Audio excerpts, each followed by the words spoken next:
रोशनी, अब तेरी शादी की उम्र हो चुकी है। सब तेरे लिए लड़का देख रहे हैं और तू है कि 8-9 बजे बिस्तर से उठ रही है। मम्मी, क्या आप भी सुबह सुबह ज्ञान दे रही हो? सोने तो दो कम से कम। क्या करें, अब तेरी हरकतें ही ऐसी हैं। चल अब बिस्तर छोड़ और मेरे साथ खाना बनाना सीख। ना, मैं नहीं बना रही खाना वाना। आप प्लीज जाइए ना यहाँ से। रोशनी की बातों से निराश होकर निशा वहाँ से चली जाती है।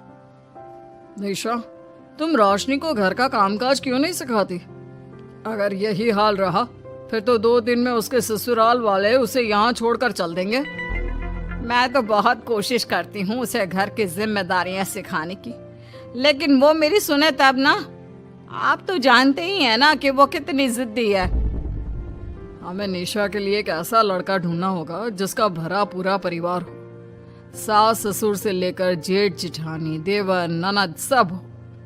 यहाँ ना सही, लेकिन शादी के बाद उसे वहां अपनी जिम्मेदारियों का एहसास जरूर होगा।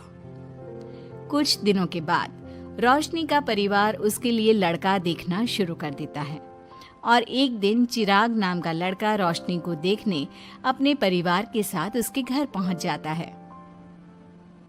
देखिए भाई साहब, मैं पहले ही आपको बता देती हूँ, हमारा परिवार बहुत बड़ा है, इसलिए अगर आपकी लड़की हमारे घर की जिम्मेदारियाँ बिना नान नुकुर के उठा सकती है तभी हम ये रिश्ता पक्का करेंगे। अरे ये भी कोई बोलने वाली बात है बहन जी।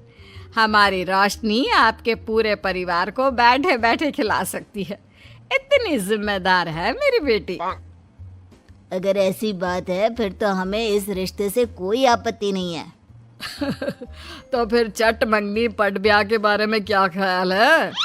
हाँ बिल्कुल, शादी में देर किस बात की। 3 हफ्ते बाद ही शादी का शुभ योग है। अगर आपको कोई दिक्कत ना हो तो हम इनकी शादी भी 3 हफ्ते बाद ही करा देते हैं। अरे हमें इसमें कोई परेशानी नहीं है। इस तरह दोनों परिवारों में शादी की तैयारियां शुरू हो जाती है और कुछ ही दिनों बाद रोशनी की शादी चिराग से करा दी जाती है। शादी के बाद, बहू, इनसे मिलो। ये है तुम्हारी दादी सास, ये बड़ी सास और बड़े ससुर, ये तुम्हारे जेठ, ये जेठानी, ये दोनों तुम्हारे देवर और ये इस परिवार की सबसे छोटी बेटी सिमरन, यानी कि तुम्हारी ननद है। परिवार में इतने सारे लोगों को देखकर रोशनी का सर चकरा जाता है। वो अपना सर पकड़ लेती है और मन ही मन सोचने लगती है, हे भगवान, ये किस जन्म का बदला लिया है आपने मुझसे? मैंने क्या बिगाड़ा था आपका जो आपने मुझे ऐसा परिवार दिया? बेटा, किस सोच में पड़ गई तुम? और कितने लोग हैं आपके परिवार में? बस हम इतने ही लोग हैं बेटा, ज्यादा लंबा परिवार नहीं है हमारा। अब इससे लंबा और कितना बड़ा परिवार होगा आपका? ये ससुराल कम चिड़ियाघर ज्यादा लग रहा है। कुछ कहा क्या तुमने बेटा? नहीं मम्मी जी, वो मैं बहुत थक गई हूँ, तो क्या अब मैं सोने जा सकती हूँ? हाँ, क्यों नहीं बहू। चिराग, बहू को अंदर कमरे में लेकर जा। जी माँ। चिराग रोशनी को अंदर कमरे में लेकर जाता है। चिराग, मुझे यहाँ नहीं रहना, मुझे अलग रहना है। ये तुम क्या बोल रही हो रोशनी? अभी तो आई हो तुम और अभी अलग होने की बात कर रही हो। परिवार वालों को पता चलेगा तो कितने दुखी होंगे वो लोग। मुझे नहीं मतलब किसी से, और इसे तुम परिवार कहते हो? ये परिवार कम कोई गली मोहल्ला ज्यादा लग रहा है। रोशनी, अभी तुम नई हो इस परिवार में, इसलिए शायद तुम्हें ऐसा लग रहा है। कुछ दिन में आदत हो जाएगी तुम्हें। चिराग की बात सुनकर रोशनी अपना सर पकड़ लेती है। आपको समझाना तो दीवार में सर पटकना है। मैं सो रही हूँ, लाइट ऑफ मत करना, मुझे अंधेरे में नींद नहीं आती। इतना बोलकर रोशनी बिस्तर पर लेट जाती है। रोशनी को देखकर चिराग का मुंह खुला का खुला रह जाता है।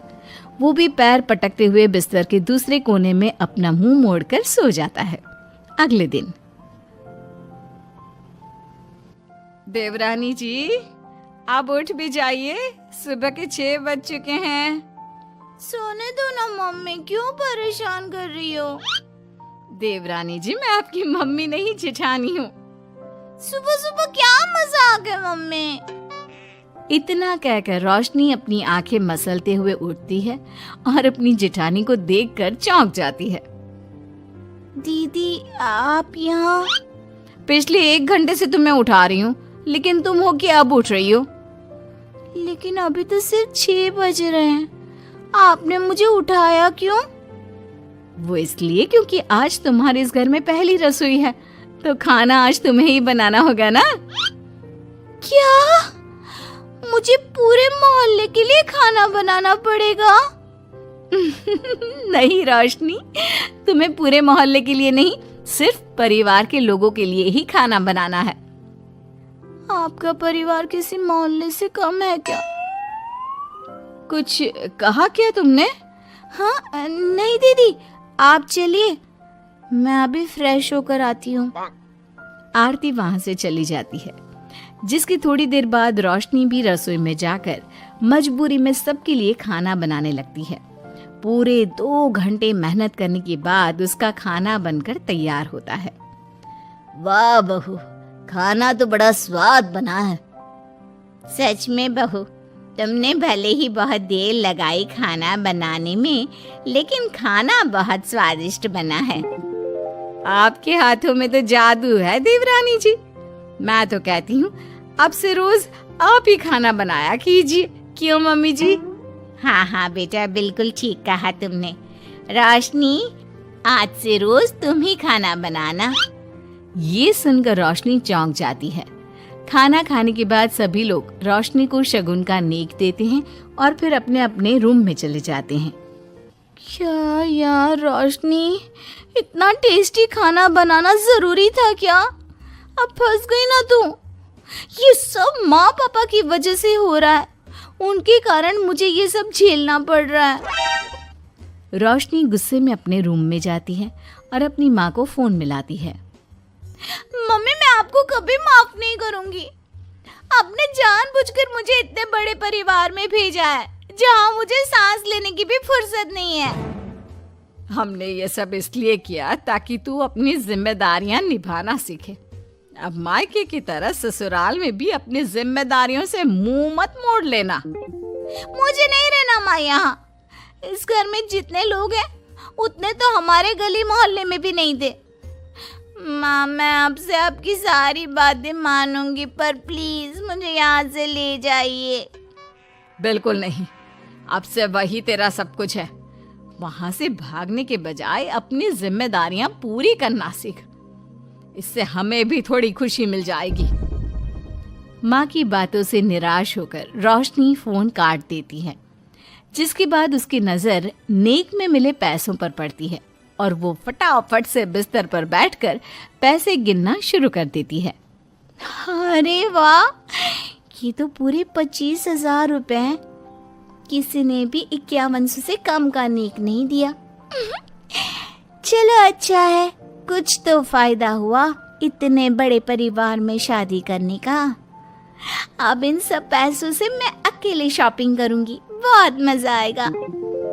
शॉपिंग के बारे में सोच सोच कर ही रोशनी अपने बिस्तर पर कूदने लगती है। उसे बिस्तर पर कूदता देख सभी लोग चौंक जाते हैं। भाभी, आप ऐसे क्यों उछल रही हो? छोटी बच्ची हो क्या? अपनी ननद की बात सुनकर रोशनी का मुंह खुला का खुला रह जाता है।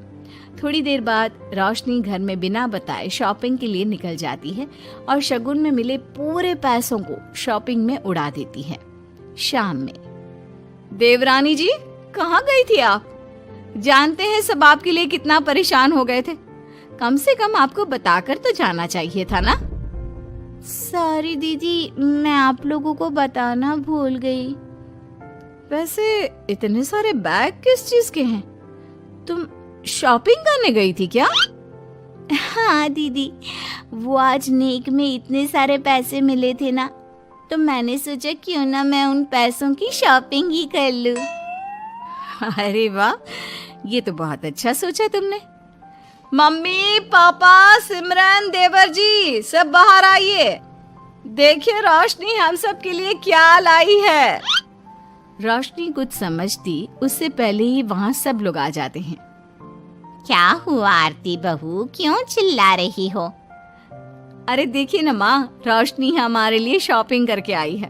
वो देखिए, रोशनी हम सब के लिए कितने कपड़े लेकर आई है।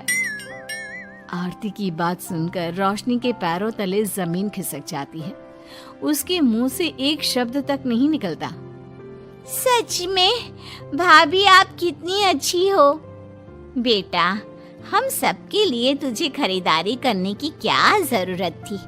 अभी तेरी नई नई शादी हुई है, तुझे अपने लिए लेना चाहिए था ना। एक काम कर, ये सारे कपड़े तू ही रख ले, किसी को कुछ देने की जरूरत नहीं है। चलो, कोई तो समझदार है इस घर में। वाह भाभी, कितनी सुंदर ड्रेस है। ये शॉर्ट ड्रेस मुझे पता है आप मेरे लिए ही लाए होंगे, है ना? इसे मैं रख लेती हूँ। माँ, रोशनी इतने प्यार से सबके लिए कपड़े लेकर आई है, हमें मना नहीं करना चाहिए। तू सही बोल रही है बेटा, उसका मन रखने के लिए मैं ले लेती हूँ एक दो साड़ियाँ। रोशनी झूठी मुस्कान लिए खड़े होकर सब देखती रहती है। देखते ही देखते उसके लाए सारे कपड़े घर वाले आपस में बांट लेते हैं और अब सिर्फ एक रुमाल को छोड़कर उसके पास कुछ नहीं बचता। अब ये रुमाल भी क्यों छोड़ा, इसे भी ले ही लेते। इतने में ही सिमरन रोशनी को आवाज देती है। भाभी, वो गलती से रुमाल रह गया है, क्या वो मुझे मिल सकता है? रोशनी वो रुमाल भी सिमरन को दे देती है। इतनी मेहनत से मैंने ये सब कुछ लिया था, लेकिन इन लोगों से मेरी खुशी बर्दाश्त नहीं हुई, कुछ भी नहीं छोड़ा। थोड़ी देर बाद रोशनी का पति भी वहां आ जाता है। मैंने सुना है आज तुमने सभी के लिए खरीदारी की है। तुम मेरे लिए कुछ लेकर नहीं आई? बस फिर क्या था, इतना सुनते ही रोशनी का पारा हाई हो जाता है और वो चिराग को घूरने लगती है जिससे चिराग डर के मारे वहां से खिसक जाता है। हाय रे, फूटी किस्मत मेरी, जो ये जॉइंट फैमिली मेरे मत्थे चढ़ी।